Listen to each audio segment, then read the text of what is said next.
Hey, welcome to the table. So I have a rules correction for ancient civilization of the inner sea. So you can see before me, I have a very simplistic situation, and I'll set them like this. So you have 3 for the blue side and 2 for yellow. So the specific rule that I think I need to correct is in regards how to resolve the contests, which is the war, the battles, right?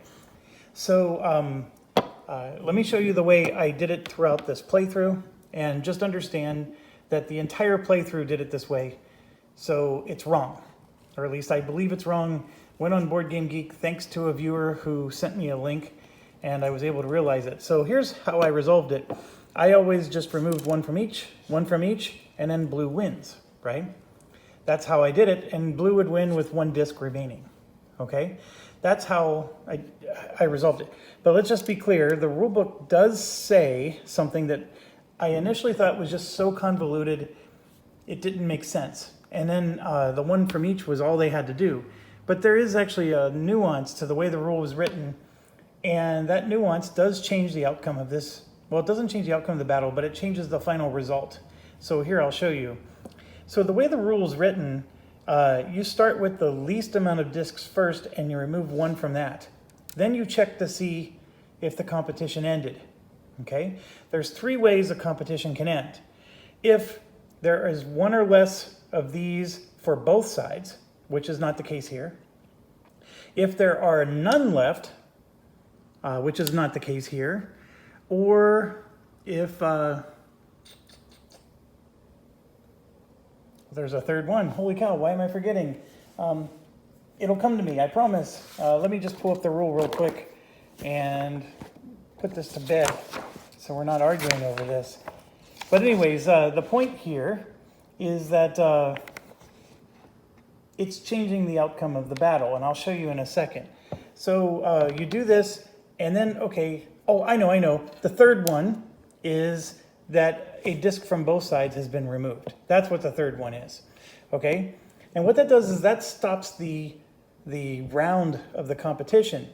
So then, so let's say it stops, and then you do a check, and if there's still enemies from both sides that have more than 1 disc, then it actually, you resume with another contest phase. So the contest phase is like an infinite loop that doesn't end until one of these 3 things happen, but then that loop can continue again. So, all right, so let's just go through.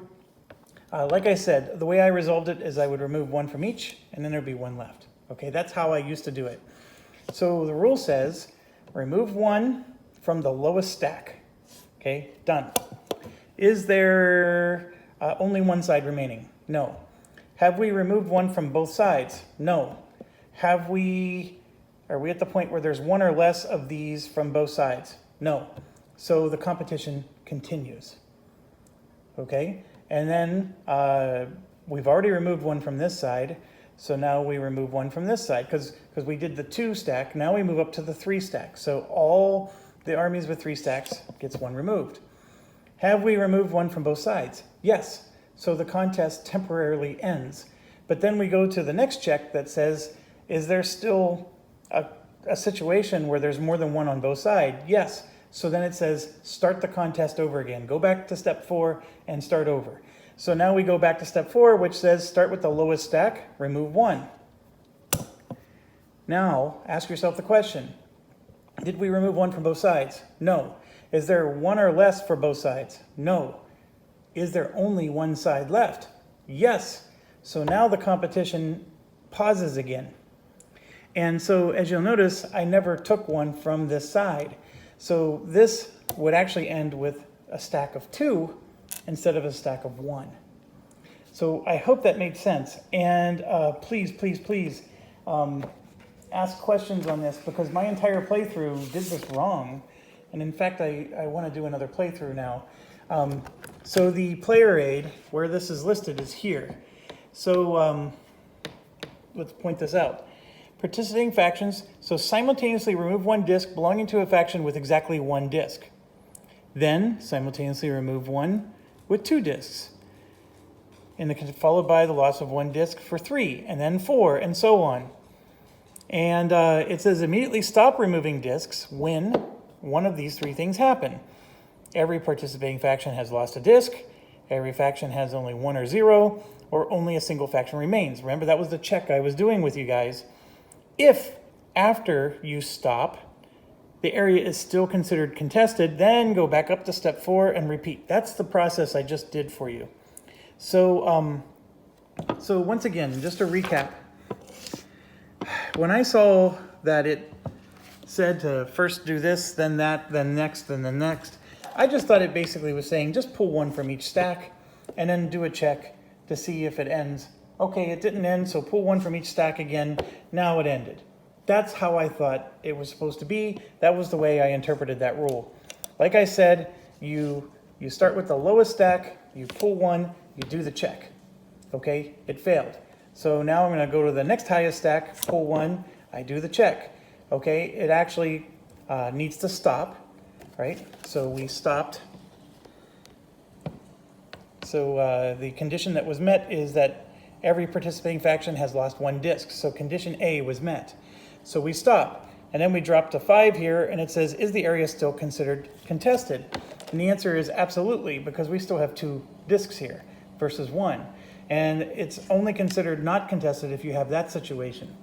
So obviously we're still contested, so now it's saying repeat step 4, which means we go back up and we remove from the lowest stack, and then we do the check. And once we do the check in that situation, we stop because only a single faction remains in the area. So we're stopping for that reason. And so it stops with 1 extra disk. Now, somebody pointed out to me that I actually would have won my playthrough, and I didn't mean to spoil that for you guys. I actually lost the playthrough, but I actually would have won if I would have followed the rule this way. So my apologies if that spoils things for you watching this, but it's extremely important that I get this, this rule correction in there. I know some of you might be using this to play your own game, and I hope that helps. And if I can, I may try to do another scenario or something to do that correctly. It does slow down the game a little bit because the battles aren't quite as quick to resolve. And always remember that you can always play a card or a talent to prevent that last one from being removed. So that does change the way you may want to play the scenario. So thank you for watching, and as always, stay awesome.